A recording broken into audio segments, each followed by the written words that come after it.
In this episode of MarieTV, we do have some adult language. So if you have little ones around, grab your headphones now. Most of my pursuit of success did not come out of the fact that I was just joyous and ambitious. I was afraid. I was scared. I wanted to, feel like I had value in the world. I wanted people to like me. I was looking for love, often in the wrong places, because that's what addiction is. It's looking for love in all the wrong places. And I wanted to deeper connect with myself. I wanted to really take a look at what's going on in the world, and I wanted to be most useful. And I asked the question, what's in it for them? When I think back over the trajectory of my career and my business, there's a handful of people who have made a huge difference by believing in me when no one else did, before I had an audience, before anything got going. And one of those people is my guest today, and what he has to share about forming relationships and being connected to the right people can make a huge difference in your career and your business. Joe Polish went from being a dead broke carpet cleaner to founding Genius Network, one of the highest level entrepreneurs groups in the world. Joe's also helped build thousands of businesses and generated hundreds of millions of dollars for his clients. He's been featured in Inc., Fortune, Forbes, Success, U.S. News and World Report, among others. Joe also hosts the top-ranked business podcasts like I Love Marketing, 10X Talk, and Genius Network. His newest book is What's in It for Them? 9 Genius Networking Principles to Get What You Want by Helping Others Get What They Want. Joe Polish. Hi. Marie. Hi. I'm so happy you're here. So first of all, I got to say this before we get into all the other stuff. I know, you and I actually just hung out in Scottsdale, like so much fun. And yes. I just want to say this. I adore you and love you so much. For folks who haven't met Joe yet, he's one of my oldest, dearest friends in business. And when I was just starting out and trying to figure everything out and really knowing in my bones that if I wanted my coaching business to work at all, that I needed to become like masterful at marketing, that was the secret.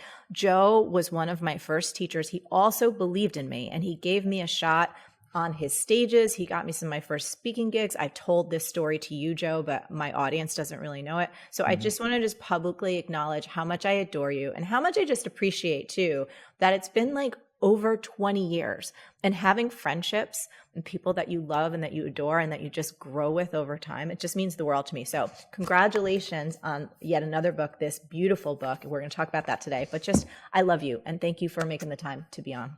Marie, first off, I love you too. Thank you. The feeling is mutual. You're an awesome human, and we have known each other a very long time, which is, really kind of the point of relationships, because you can do a lot of stuff in life, but when you can maintain and develop and nurture long-term relationships with amazing people, that's what makes life worth living. I mean, that's what it's all about. Life is all about relationships and who you do it with and how you do it. And it's great to see what you've done. I mean, you've helped so many people. You've grown so much. You've made such an impact. And every day, people's lives are better and happier as a result of your existence and the work. And you have put a lot of work in. See, a lot of people don't see what really goes on behind the scenes. And you have, you're just a student of the game of business, and you share that with other people, which is unbelievable. It's a great way to live a life. I love learning. I know you love learning too. In chapter 4, when I was reading this, I'm going to read you some of your words and then we can unpack and talk about it. You write, on one level, connecting with other people is something we have to do in life the same way that we have to breathe and drink water. And many of us value alone time. But nobody would say, and I'm paraphrasing, that they want to live a completely disconnected life. To live a happy and meaningful life, to be able to feel connected to others is a basic need. Tell me more about the motivation for writing this specific book and what you hope the readers will get out of it. Well, oftentimes I'll hear some of my personal development friends that will say, I just wrote this book because I want to share and I really want to help people and I feel so blessed and all that sort of stuff. And to a degree, that's great, right? You want to share what you do. Other people write books for money. There's certainly, why does one put words out into the world? In a lot of ways, you've probably maybe even asked or been asked the question, what would you say to your younger self? I mean, that's like a big thing these days is people ask that question. Right. And I have thought back to my childhood. I thought back to my life. And the book is a bit of methodologies, strategies, capabilities on how to connect with people. Because the number one thing people ask me is, how'd you meet this person? How'd you meet that person? We are a culture obsessed with fame and trying to meet quote unquote important people. However, just having access to someone or meeting someone does not necessarily translate into opportunities, or it's somehow going to make your life better. And there are way too many people that are chasing fame and chasing stars and that sort of thing. And Marie, you've met some very famous, well-known people, some that are wealthy, some that are celebrities. It's not all it's cracked up to be oftentimes. And there's a big facade that exists. I mean, I've done so much work in the addiction recovery world in my own recovery, being a former addict. And when I say former, I still identify as an addict, someone that has struggled with addiction. That has taught me more about connecting. So why did I write the book? I wrote the book to protect givers of the world from the narcissists, from the sociopaths, from the psychopaths, from the takers, so that I can hopefully help empower the givers to be better boundaried givers, to not become jaded when you get betrayed, when people take advantage of you. And I wrote it for myself. I wrote it to remember oftentimes the things that you forget. I wrote it as a way to sift, sort, and screen people that will come into my life, into my world, into my Genius Network, which is something I do for business, to say, here's who I like having as a human in my life. This person is elf, easy, lucrative, and fun. This person is half, hard, annoying, lame, and frustrating. And if it has nothing to do with business, because it's really a business book, but it's a personal book. It's a book not just about capabilities. And I do my best to share the capabilities I've learned over the years, through a lot of trial and error, through a lot of pain, through a lot of pleasure. It's a book on character. It's really a capability book. That's really a character book, so. Yeah, it's so important too, because I've been asked the question so many times. We just collect thousands and thousands of questions from our audience. And often what I do, the basis for MarieTV was me answering questions.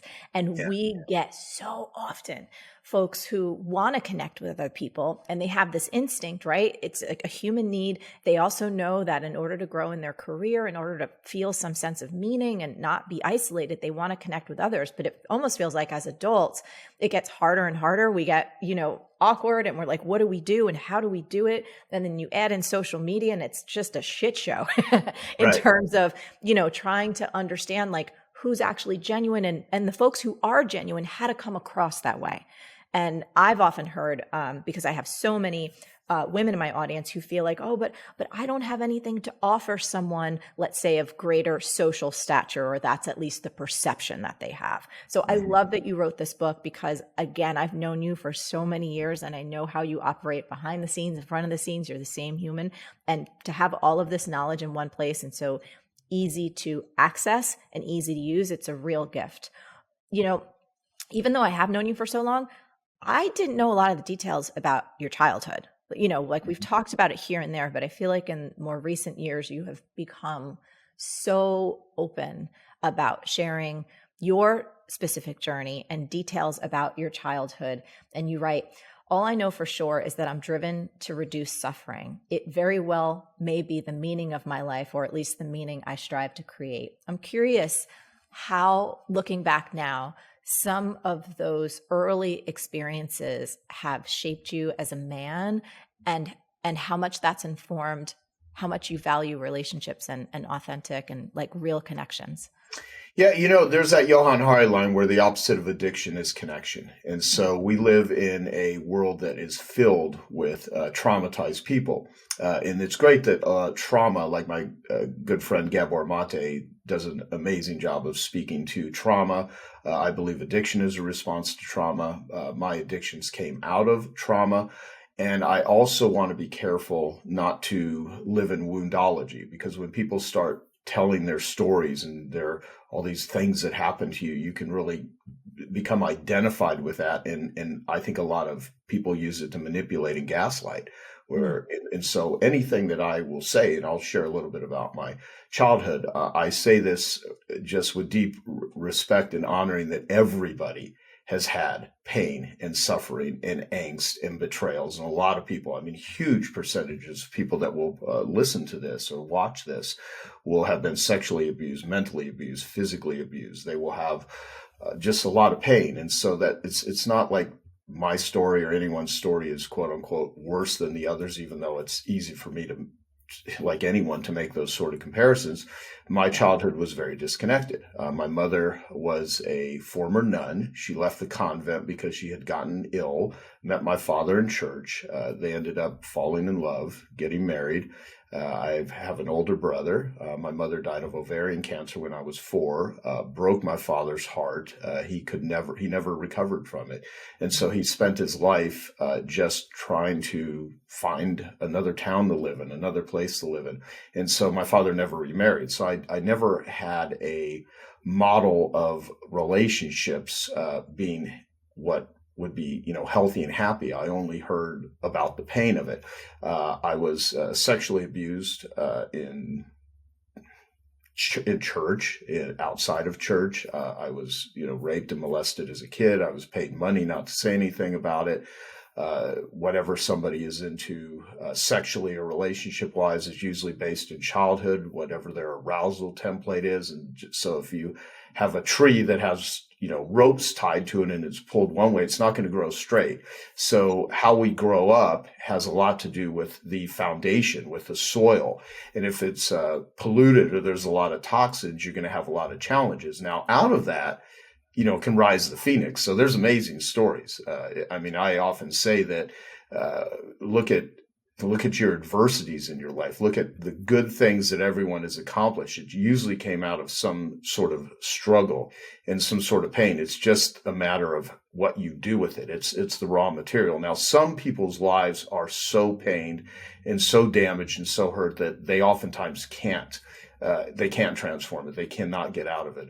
However, I am optimistic enough to believe that you can fashion your own future. I have a friend named Dr. Don Wood. He's a Genius Network member that said, if you understood the atmospheric conditions of somebody's life, it would make sense why they do what it is they do. If someone understood the atmospheric conditions of Marie Forleo's life, they would understand how you became you and how I became me and how anyone becomes who it is they become. And I believe we can change the atmospheric conditions of our life. So the atmospheric conditions of my childhood were quite stressful. We moved every year or 2 years. I was super shy. I was introverted.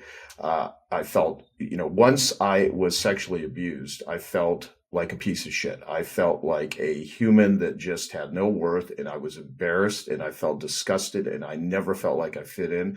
I didn't know how to talk to people. I was constantly bullied. I would pray. I spent thousands of hours praying to a God that I didn't feel. And then I would still, have these things happen to me. And so I numbed that with drugs and alcohol. And I became a pretty bad cocaine addict. And every form of addiction is deep human suffering. I mean, nobody wants to do that. And so I have this tagline that I use for Genius Recovery, which is today, I want to change the global conversation about how people view and treat addicts with compassion instead of judgment, and find the best forms of treatment that have efficacy and share that with the world. And so I happened to learn along the way a lot about business and marketing, because in the midst of all of this, I was always a reader. I didn't have really good role models that were humans. So my role models came in the form of books. I would read and I would go into this sort of, fantasy world of like, oh, could I be this person? Could I become this? And so I've read over 1,000 books.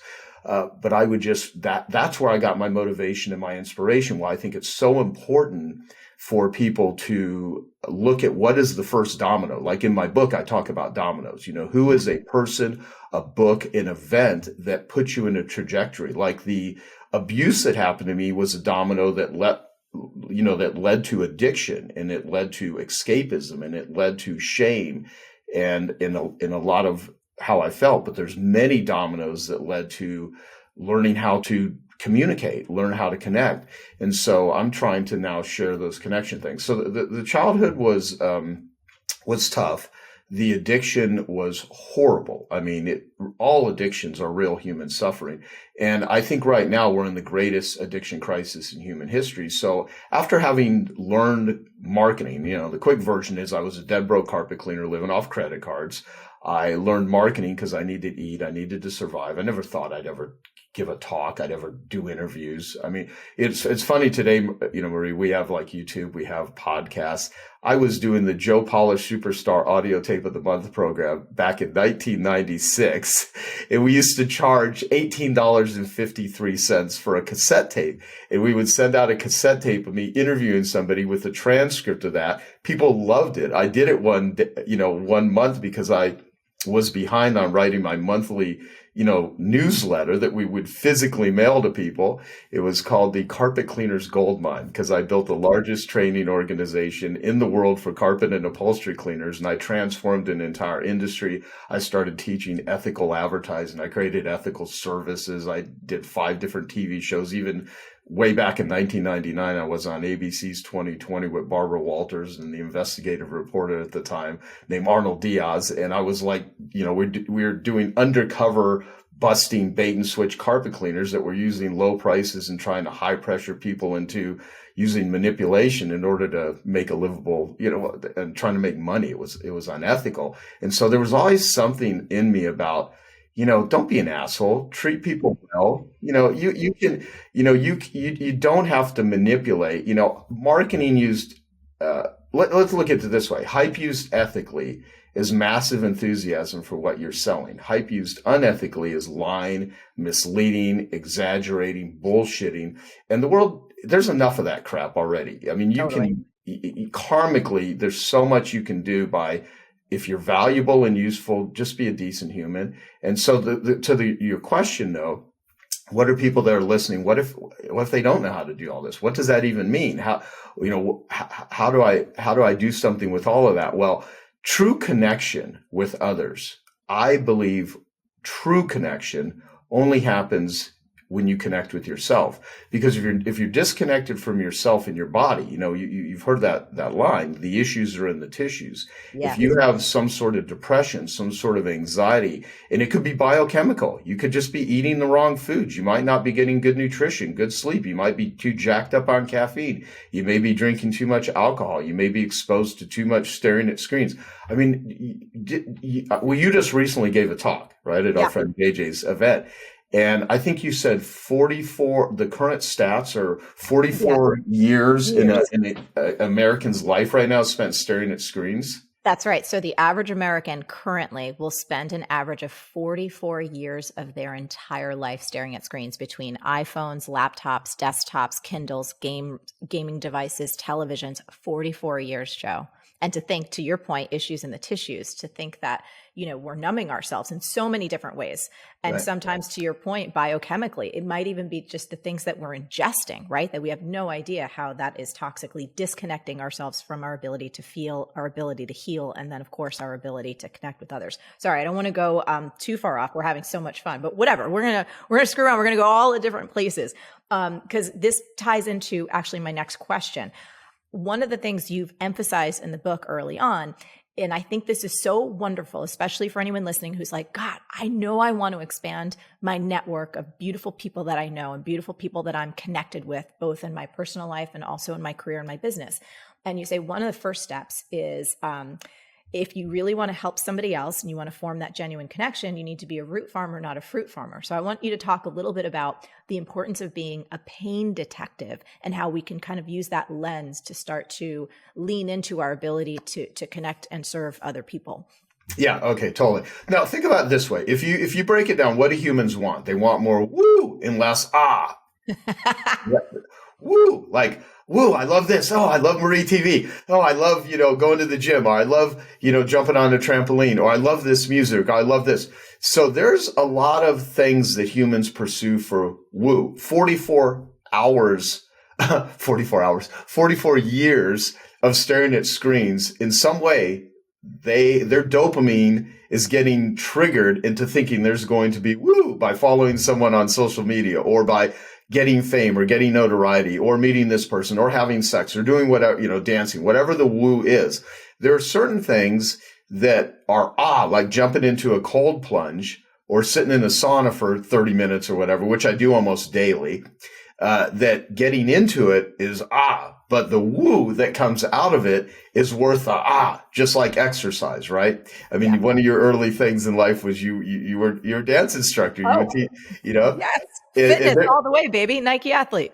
Totally. And you had to endure a lot of angst. I mean, to this day, when you exercise and you're working out, it's not that the working out part is always fun and enjoyable. It's the result of what it is that you're looking for. So being a pain detective is something I want people to really understand, that almost not all, but the majority of money that is made in the world, in your career, in your business, if you're an entrepreneur, if you're working for someone, it usually comes from transforming someone's bad news into good news.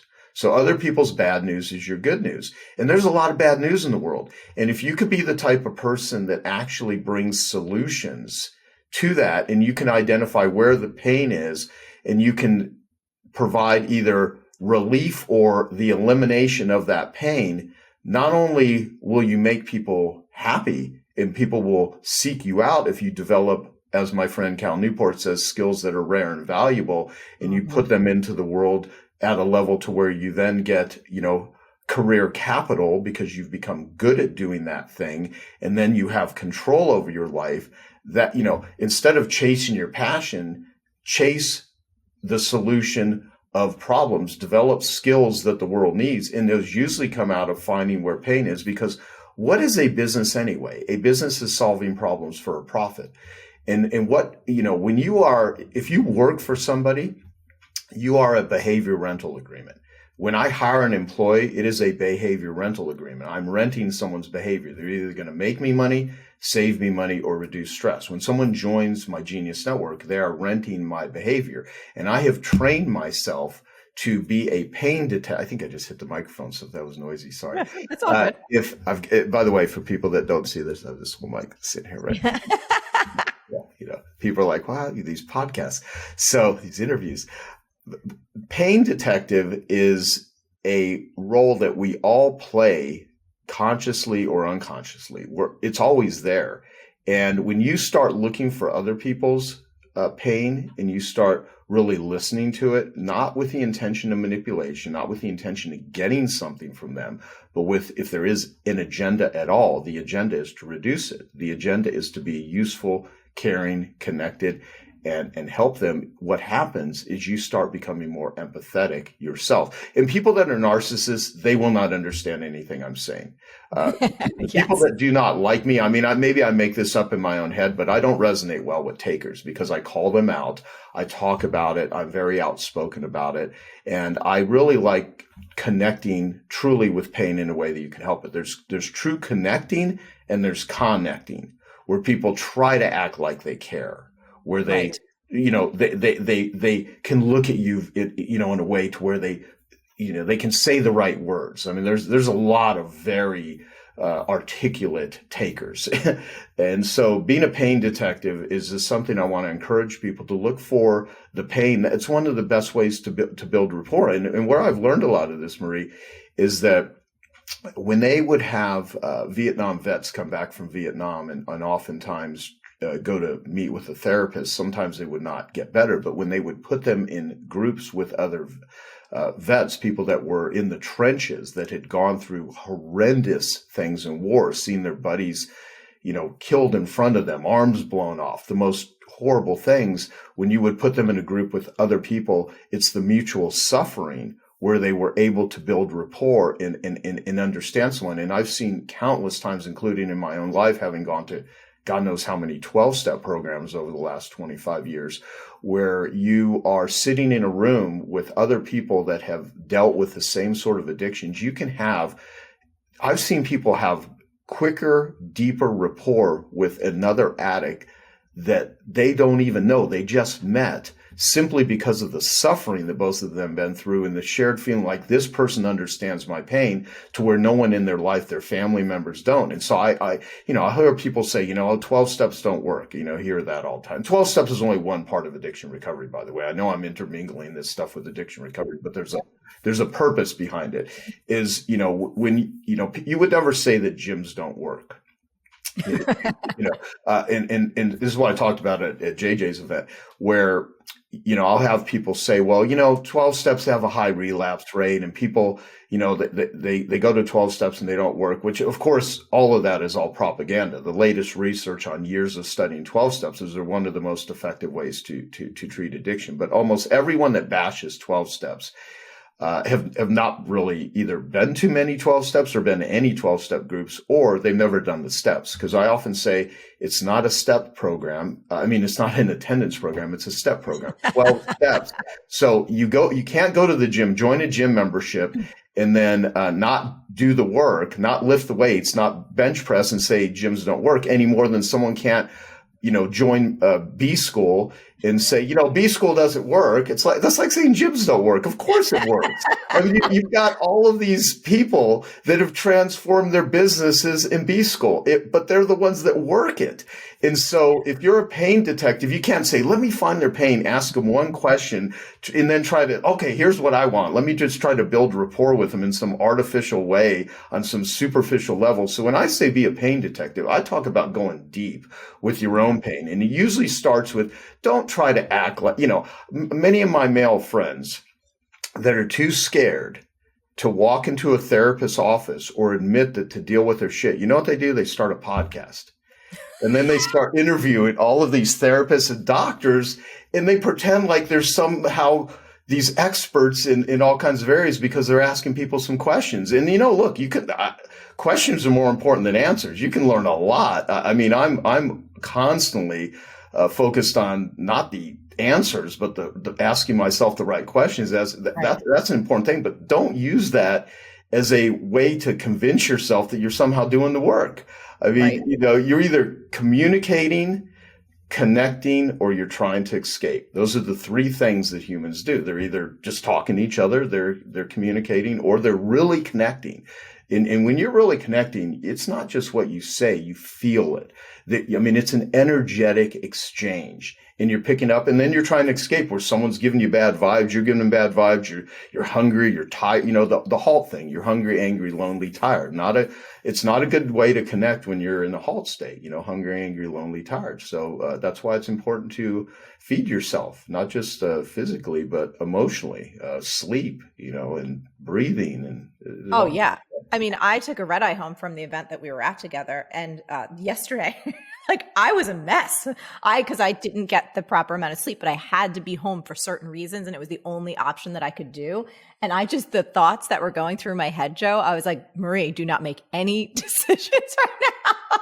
It's the worst state ever. I got to say something to this. So hold on, let me interrupt that. And I know you're trying to keep me on track too, which is always a funny thing. You are a trooper, right? Because you would have to go into the whole details, but you told me about what you needed to do in order to get there and how there was just a traffic jam in New York and all this crap that was going on.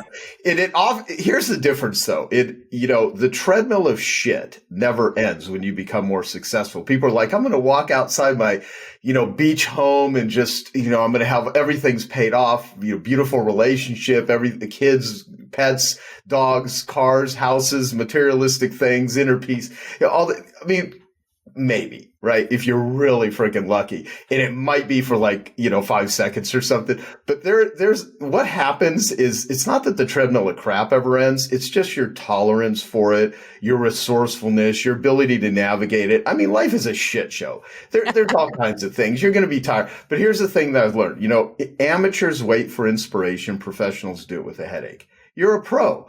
You did what you needed to do. You got it done. And oftentimes we play hurt. We play broken all the time. Now that is not an excuse to be a maniac, hustle, hustle, hustle. And never, I use this analogy, the Million Dollar Racehorse. If you had a racehorse that was just a $1 million racehorse. Every time it ran a race and it won, you'd make $1 million.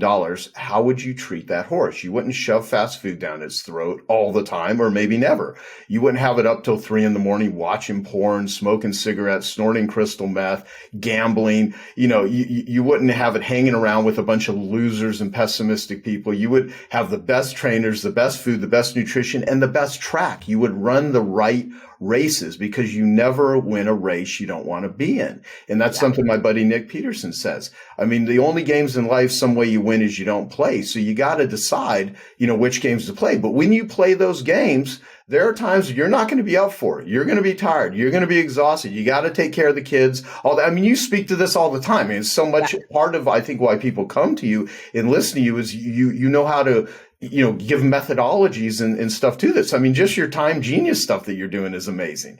Hey, real quick, and then we're going to get back to this awesome conversation with Joe. So did you know one of the best ways to stay connected with people is actually through your writing? So if you have any trouble in that area, you want to sound more authentic, more persuasive, more like you need to check out my free 7-day writing class. It's amazing. You can go sign up for it now at thecopycure.com. That's thecopycure.com.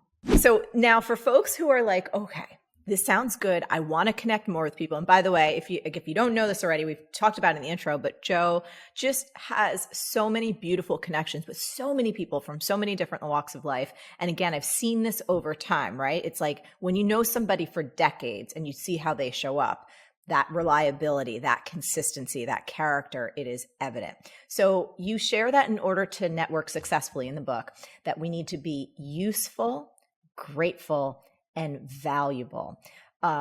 Speak to me a little bit about that. And I also think it was so awesome that you said, okay, well, how can I be more of those things? But also, how am I not being useful, grateful, and valuable to that same group of people? Yeah, well, so useful, grateful, and valuable, you may think you are being that way, but the real litmus test is, are people perceiving you that way? Mm-hmm. There's many things I talk about in the book. One is be the type of person that somebody wants to answer the phone for. So if you think of when the phone rings, if you're one of those people that ever even talks on the phone anymore, because I know a lot of people carry around a phone and they never use it as a phone. It's just the mechanism. It's like text. Yeah. Yeah. I mean, it's like, it is what these things really are is digital cash registers where you can download apps and buy things and click on this and click on that. I mean, they're little dopamine receptors is what they are. They're packaged up in a stuff. But when you get a message, however that message lands to you through social media or through text or whatever, and you get a energetic feeling of like, wow, I really like that. Why? Because that person brings woo to your life and not right? So useful is based on, like, when I was a drug addict, a drug dealer was actually useful, and I was grateful that they were there and they were very valuable. But that's not what I'm talking about. Like when life is expanding you, how can you expand someone, not contract somebody? With what you're selling, it is so much easier to make money when you absolutely know you're being useful, you're being valuable, you're being grateful, and the clients and the people that you're working with have the same thing for you. So part of it is attitude, how you show up.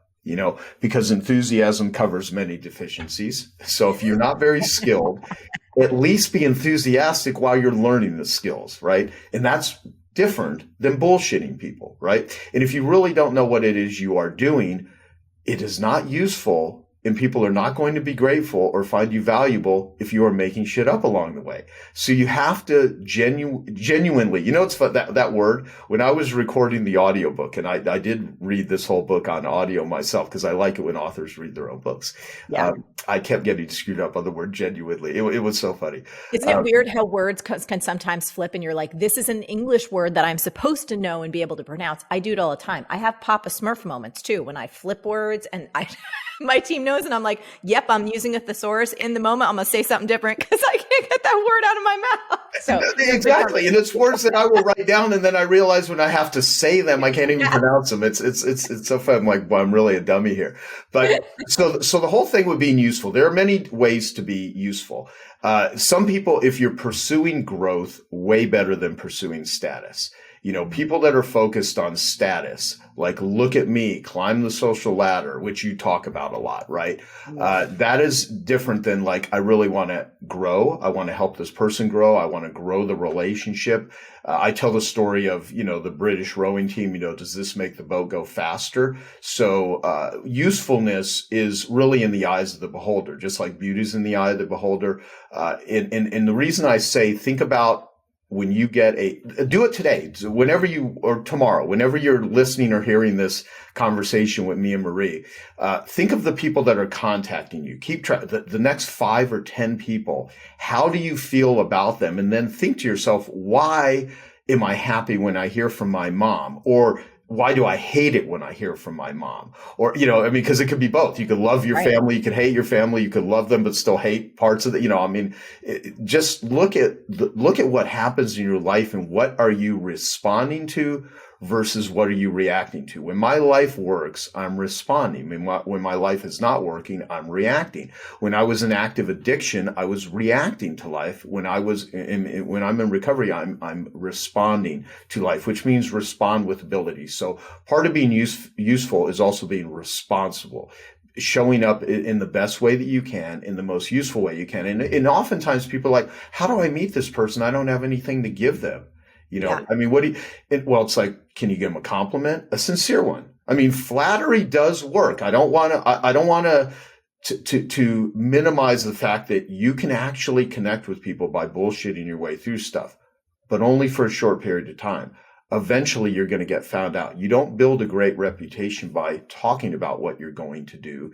You build a great reputation by actually doing it. So you can talk about stuff for a period of time and people will think you're really cool and you might fool a few people and you might do it for a few years. But eventually, if you keep making withdrawals without making real deposits, you will end up emotionally, spiritually, relationally bankrupt. And you don't want to do that. So usefulness could be share an article. It could be share a piece of information. It could be share a book. It could be, 3 ways to learn. You can learn through the school of hard knocks, where you just go out and you get beat up and you just figure it out and you fail a lot and make mistakes. And that's going to happen no matter what. You're going to make mistakes. You're going to fall down. The second way, and more effective way to learn, is you learn through the experiences of other people. You read their books. Everything is figure outable, right? Think about that. Just the title of your book, everything is figure outable. You can figure out almost anything. You can join B school. You can learn what someone else is doing. That's a very effective way because you're learning through the experiences of others. But the most effective and accelerated way to learn is you teach other people what you've learned, which is different than stealing someone else's stuff, calling it your own, being a plagiarist. I'm talking about really learning something, integrating it, and then sharing it. And that means oftentimes if it's not your own, you give credit. Because I will literally mention people's names for where I heard ideas that aren't even famous, that are dead, and I will still credit them. You do it throughout the entire book. And I always love you for that, because you and I are both like lifelong learners and we're constantly, for me, I love going to events. I love reading books. I love listening to stuff that can expand my growth. And it's one of the best ways to do it. And just to this point, in terms of, what if I'm just starting out and I don't have anything to quote unquote offer that person? I think especially in the environment we're in now, where things are so divisive and people are so quick to throw out criticism and hate and, trying to tear somebody down. The more successful people become, and I share this in B school, I'm like, you have to understand, the more successful someone is, that means the more shit they've had to deal with, meaning they've had more people come after them. They've had more people try and tear them down. So if you show up just genuinely with sincere appreciation for a part of their work, or you're just continuously that positive force of good energy in their life, they will actually take notice, because it's so rare these days. But I want to go to one tactic, because I think this is so awesome, that you shared in the book, was about getting as close to in-person as possible. And you do this so well. And this is something that I'm going to do more of.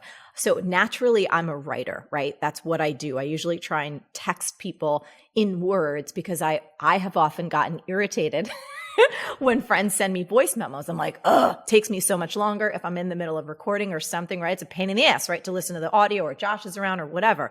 But I love that you said audios and videos are often harder to ignore. Do you want to talk about that for a minute? Yeah. Well, and by the way, so part of it is funny because you sent me a video this morning, which was great. Mm-hmm. And so I was like, wow, that's a new one. Maybe, I don't know if I had anything to do with that, but it was. You did. You totally did. Because I'm a good student. I read shit. And when there's ideas that I'm like, that is smart, I'm going to activate it right away. That's how I became me. Well, so look, if you're with someone in person, that's about as close as you can get. If you're not, you can at least look at them through video or audio. And the reason is it's not what you say. It's often the tone of how you say it. 90% of conflict is tone of voice. It's not even because I'm like, Marie, I like you. Now, I mean, that's a completely different meaning than Marie, I fucking really like you. Marie, you're awesome. Marie, I love you. Marie, I like you. Every single way that I said that. Now, if you just said that in text, Marie, I like you, there with a smiley face, you can add that, an emoji, whatever. We can, knowing you, I'd probably put a little poop emoji in with like a little cat next to it or something. It would be funny.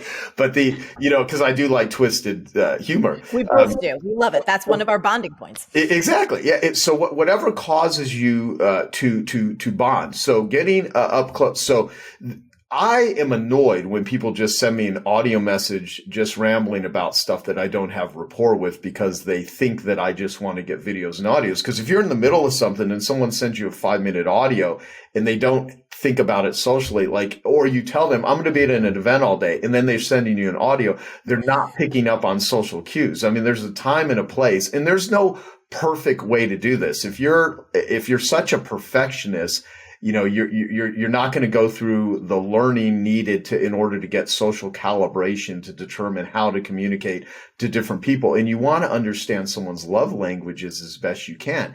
Different people have different communication styles. I mean, years ago, I was talking with Gary Chapman, who wrote the 5 love languages. And he says, if you want to know what someone's love languages are, listen to what they complain about.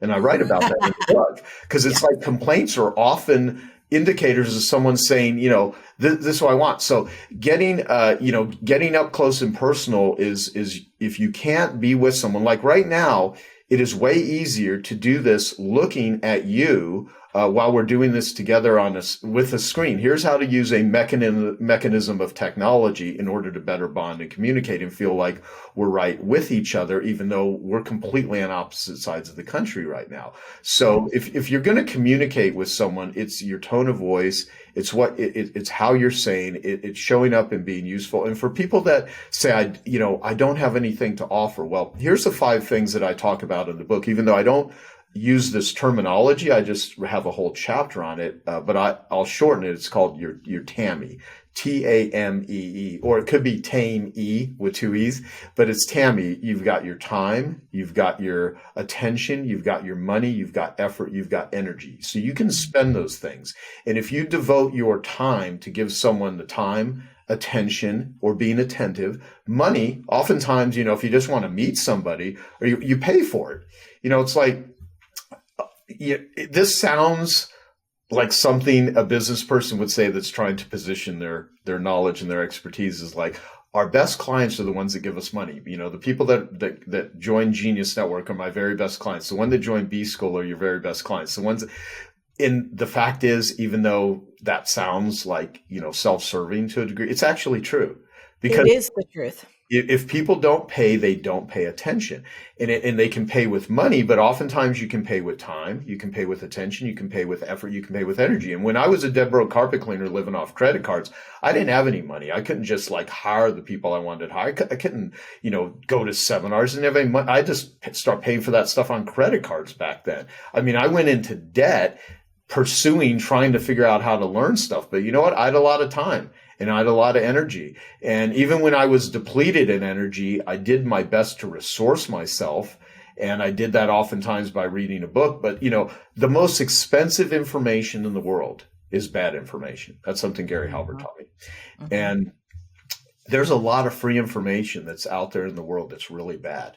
That's going to be the most expensive, bad free information you're ever going to get a hold of. And so I'm going to interrupt you for a second. The conference that I met you at, our mega marketing magic. I know I put that on a credit card. And I was telling you this the other night. I actually had, because I was so in debt when I was starting my business, and I had to stay with a stranger in a hotel room, and she was perfectly sweet, but I had found her on like some message board because I couldn't afford, my own room. But this notion of investing in yourself by putting yourself in environments that expose you to people who are where either you want to be, or you admire the kind of things that they've created, you admire, some of what they have put out into the world, like being in those spheres is so valuable. And it's like, I know this is kind of trite, but I just do want to remind people, whether it's Joe or myself or anyone else, when you find an energetic alignment, and there's an opportunity to go learn with that person, virtually, in person, however you can get close to them, invest in yourself, because you are your number one asset in life. And like Joe and I, our relationship, and I've watched him, for me, other relationships too, the most valuable things I could have ever experienced in my life for like just a little bit of money. Okay. I'm going to keep us going because I only got 1 or 2 more minutes with you here. You recently took a 1-year sabbatical. Now, this was so big, and I want to talk about this for a second, because first of all, I know how much you love what you do. You've always got so many beautiful projects happening, partnerships, parts of your business, parts of your life. You're always going on learning adventures, keeping in touch with you over the years, like, I'm over here and I'm over in this country and we're doing this and we're doing that. So you're always such an engaged person. I'm curious, A, why you wanted to do it. Like, what was the impetus that said, now this is the time? B, what did you do during that time? And if there's any lessons or things that you discovered that you want to share. Yeah, well, the year prior, my best friend, Sean Stevenson, who you knew, he died. And I was with him in the hospital with his wife when he died. He had an accident. He went to the hospital. He called me up. We thought he would be okay. And during the operation for his, he had a head injury. He died, and it was devastating. And then after that, another friend passed away, and then we go into 2020, and the pandemic starts, and I start witnessing the world. And since I spend about half my time helping people that struggle with addictions, I started seeing some very successful, very wealthy friends that were losing their shit. And I didn't realize that how many years I spent in recovery prepared me for craziness, right? Not that it ever fully prepares you. And certainly I have a really blessed life. I mean, there's a lot of people that just do not have the financial means and the relationship means and some of the things I have access to. So I took very seriously that, wow, how can I be most useful to myself, and how can I be most useful to the people I care about, and how could I be most useful to the world? And that's by not being depleted, because you can't fix a world with broken hands. I think that's in the Bible somewhere. And so I was really looking at the darkness and what's going on in the world, but I didn't quite know how to interpret it. And I have a friend named Mark Schneider who years ago had given me the term ELF for easy, lucrative, and fun. We were playing golf, one of the rare moments in time that I've played golf, just a handful, like George Carlin used to say, I think it's a waste of real estate. But and I say that kind of jokingly because I have friends that love golf. But he had told me ELF, back in the late 90s, easy, lucrative, and fun. And I said, I'm going to develop that into something, because I think, ELF marketing, how do you do things with people that are ELF, easy, lucrative, and fun? And I was talking with him, a couple times a week, and I'd introduced him to Paula Abdul, the singer, songwriter. Paula's been involved in a bunch of things, and he was doing a project with her, which was probably going to be a pretty amazing project. And so I was talking to him pretty frequently, and very wealthy guy, worth about $300 million, I estimate. And he lived in another country, and I'd known him for years. And I get a call, actually a message on Instagram of all places, from his son, who is one of his sons, who's a singer. And he said, are you on WhatsApp? And at the time I was. Now I don't have any social media, believe it or not, on my main phone. I have a backup phone that has that. But it's, he called me and he's like, let me know that they found Mark, his father, in bed that morning dead. And Mark was 59 years old. And I don't know where it came from, but something in my head said, take a sabbatical. I was like, here's a guy who's very successful, very wealthy, and he died. And it wasn't from COVID. It was from something else. We don't even fully know what, but he died. And I was like, I need to take a sabbatical. I really want to look at, like, I just want to step back from it all. And I'll tell you, Marie, success traps are harder to get out of than failure traps. When things are working in your life, it's hard to walk away from them. But I was like, man, this world is going to get really dark. And I just had a feeling that, we were in a war. We weren't yet, there wasn't like a Ukraine war. There was a cyber war. There was a technology war. There was a psychic war. There was a media war. There was a pharmaceutical war. And what is a war? A war is organized murder. And the worst war to be in is a war with yourself, a war with your own goals, your own ambitions, your own environment. And so I really wanted to step back and evaluate things. And it's really hard to make personal decisions when you're burdened by a ton of business decisions. And I had been a complete workaholic for so many years, because workaholism is a respectable addiction. It's a performance addiction. You get admired, you get applauded, you get rewarded. You oftentimes can make money and you can get fame. And I needed to smoke out every bit of me as much as I could that required external validation and applause for me to feel like I'm worth something. And that's a hard thing to do, because I've low self-esteem. I've low self-worth. It's higher than it's ever been at any point in my life. But I'll tell you, most of my pursuit of success did not come out of the fact that I was just joyous and ambitious. I was afraid. I was scared. I wanted to, feel like I had value in the world. I wanted people to like me. I was looking for love, often in the wrong places, because that's what addiction is. It's looking for love in all the wrong places. And I wanted to deeper connect with myself. I wanted to really take a look at what's going on in the world, and I wanted to be most useful. And I asked the question, what's in it for them? What can I do for the people? Because that is the question. I mean, to summarize everything we've talked about today, it's asking the question, what's in it for them? And in order to do the best job, in order to get what I want in life, that's going to come out of helping other people get what they want. But there's that Zig Ziglar line, you can get anything you want in life, you help enough other people get what they want. Not always. Martin Howie, my buddy, taught me this, and Martin right now is struggling through cancer. The guy's just been through years of, and just an amazing, just warrior that this guy has been. He said, you can help a lot of other people get what they want that not only won't do a damn thing for you, they will abuse you, they will betray you. So my book is about not just winning friends and influencing people, it's about winning the right friends and influencing the right people. And by taking the sabbatical, I was like, who do I really want to spend my time with? You can only give so much of you to the world. And I, you can't please everyone. That's way too codependent. It's way too, it's just crazy. And so on my sabbatical, I spent the first week, 7 days with Joe Dispenza and my amazing, wonderful girlfriend, Cherie, she's the top vaginal plastic surgeon, in Arizona. And she's one of the most amazing humans in the world.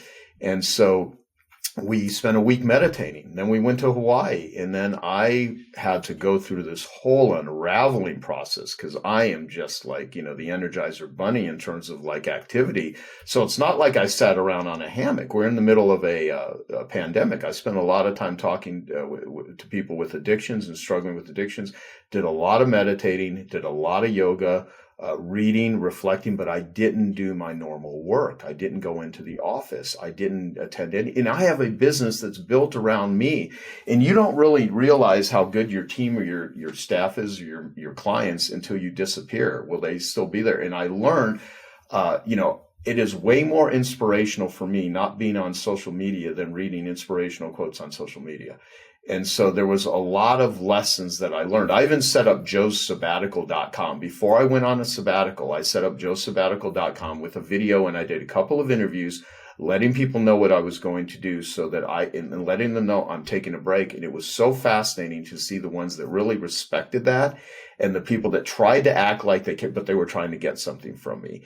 And but what it allowed me to do was really give a whole much different reflection of what I wrote about in this book, because this would have been a completely different book had I not taken a 1-year sabbatical. And I spent 2 years on this book. Hay House publishes the book, and it comes out November 1st. So depending on when someone's hearing this, but basically They wanted me to publish it during 2021, and I was like, "No, can't do it, and I'll give you the advance back if you want." But someone even offered me 200 grand to do a 1 hour podcast. I turned it down. I would have turned it down if they would have offered me 100 million, because it would have been a complete violation. So I knew I could not be bought. I could not be sucked into the thing, not for other people, because I could have hidden all of that stuff. I had to do it for myself.